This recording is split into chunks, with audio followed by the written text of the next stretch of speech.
মনে করুন আপনি কোনো কাজ ছাড়া বা কোনো কিছু না কিনেই একটা মাছের বাজারে কিছুক্ষণ দাঁড়িয়ে রইলেন।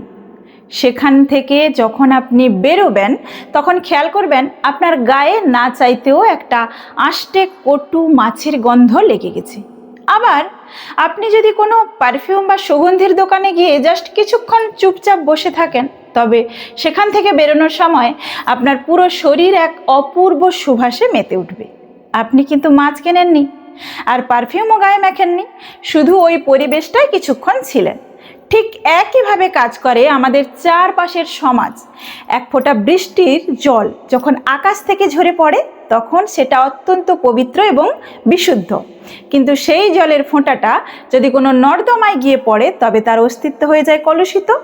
আবার সেই একই জলের ফোঁটা কোনো পদ্মপাতার উপর পড়ে তবে তা মুক্তোর মতো চকচক করে।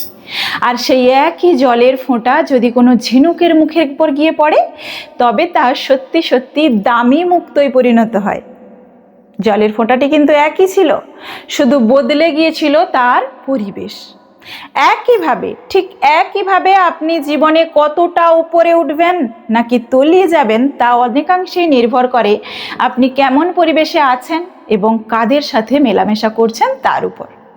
আমরা অনেকেই ভাবি আমি নিজে ভালো তো সব ভালো, কিন্তু সত্যিটা একেবারেই তা নয়। একটা সুস্থ মাছকেও যদি আপনি দিনের পর দিন একটা নোংরা পচা জলের অ্যাকোয়ারিয়ামে রেখে দেন তবে সেও একদিন অসুস্থ হয়ে মারা যাবে। আপনার চারপাশের পরিবেশ যদি প্রতিনিয়ত নেতিবাচকতায় ভরা হয় তবে আপনার ভেতরের পজিটিভিটিও একদিন মূর্ছে ধরে নষ্ট হয়ে যাবে। খেয়াল করে দেখবেন কিছু মানুষ বা কিছু পরিবেশ থাকে বড্ড অদ্ভুত, যেখানে আপনি আপনার কোনো বড় স্বপ্নের কথা বললে তারা হাসাহাসি করে, আপনার কোনো ভালো উদ্বেগকে তারা টেনে নিচে নামায়, প্রতিনিয়ত আপনাকে বোঝানোর চেষ্টা করে তোকে দিয়ে কিচ্ছু হবে না, যেমন আছিস তেমনই থাক। এই নীরব বিষাক্ত পরিবেশগুলো ধীর গতির বিষের মতো কাজ করে। এরা আপনার আত্মবিশ্বাসকে এমনভাবে কুড়ে কুড়ে খায় যে আপনি নিজেই নিজের যোগ্যতার নিয়ে সন্দেহ করতে শুরু করেন। লোহা কিন্তু নিজে থেকে জলে ভাসে না, ডুবে যায়। কিন্তু সেই লোহা যখন একটা কাঠের নৌকোর সাথে যুক্ত হয় তখন সেও অনায়াসে জলের উপর ভেসে বেড়ায়। আপনার জীবনের কাঠের নৌকা হলো আপনার চারপাশের 5 জন মানুষ। যদি আপনার কাছের 5 জন মানুষ অলস, লক্ষ্যহীন এবং পরনিন্দায় ব্যস্ত থাকে তবে খুব স্বাভাবিকভাবেই আপনি হবেন সেই ষষ্ঠ অলসতম ব্যক্তি।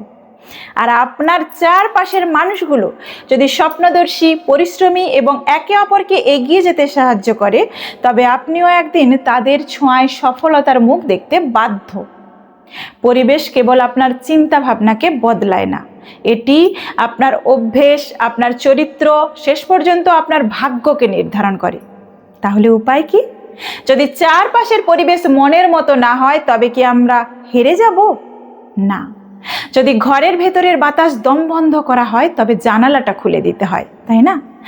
আজই আপনার চারপাশের পরিবেশটাকে একটু স্ক্রিন বা ফিল্টার করুন, যাতে যাদের সাথে কথা বললে আপনার মন ভালো হয় না, যারা আপনাকে প্রতিনিয়ত মানসিক চাপ দেয় তাদের থেকে ভদ্রভাবে দূরত্ব বজায় রাখুন।